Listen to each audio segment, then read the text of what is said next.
ಎಲ್ರಿಗೂ ನಮಸ್ಕಾರ. ನಾನು ನಿಮ್ಮ ನದೀಮ್ ಅಕ್ರಮ್ ಮಾತಾಡ್ತಾ ಇದ್ದೀನಿ. ನಿಮಗೆ ಮೇಲೆ ಒಂದು ಫೋಟೋ ಕಾಣಿಸ್ತಾ ಇರ್ಬೋದು. ಈಕೆ ಹೆಸರು ಮುಬೀನ್ ತಾಜ್ ಅಂತ, KR ಪುರಂ ದೇವಸಂದ್ರ ಮೂಲದವರು. ವಯಸ್ಸು ಸುಮಾರು 55 ವರ್ಷ ವಯಸ್ಸಿದೆ. ಇವರಿಗೆ ಕಳೆದ 5-6 ತಿಂಗಳಿಂದ ಕಾಲು ನೋವು ಸ್ಟಾರ್ಟ್ ಆಗಿತ್ತಂತೆ. ಎರಡೂ ಕಾಲಿನ ಮಧ್ಯೆ ಮೊಣಕಾಲಲ್ಲಿ ಒಂದು ಜೆಲ್ ರೂಪದಲ್ಲಿ ಒಂದು ಜೆಲ್ ಇರ್ತದಂತೆ.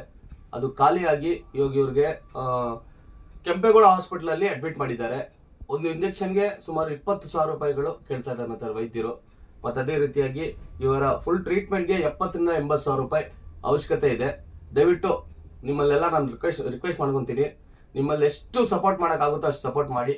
ನಾವು ನಮ್ಮ ಯೋಗ್ಯತೆಗೆ ತಕ್ಕಂಗೆ ನಾವು ಕೂಡ ಸಪೋರ್ಟ್ ಮಾಡ್ತೀವಿ. ಈ ಒಂದು ವಿಡಿಯೋನ ಬೇರೆಯವ್ರಿಗೂ ತಲುಪಿಸ್ಕೊಡಿ. ಯಾರ್ಯಾರು ಎಷ್ಟೆಷ್ಟು ಸಪೋರ್ಟ್ ಮಾಡೋಕ್ಕಾಗುತ್ತೋ ಅಷ್ಟು ಸಪೋರ್ಟ್ ಮಾಡಿ. ಇವರು ಬಹಳಷ್ಟು ಪರದಾಡ್ತಾ ಇದ್ದಾರೆ. ಈಗ ಸದ್ಯಕ್ಕೆ ಟ್ರೀಟ್ಮೆಂಟ್ ಕೂಡ ಸ್ಟಾಪ್ ಆಗಿದೆ. ಸ್ವಲ್ಪ ಹಣದ ವ್ಯವಸ್ಥೆ ಇದೆ. ದಯವಿಟ್ಟು ಎಲ್ಲರೂ ಕೂಡ ಸಹಕಾರ ಮಾಡಿ.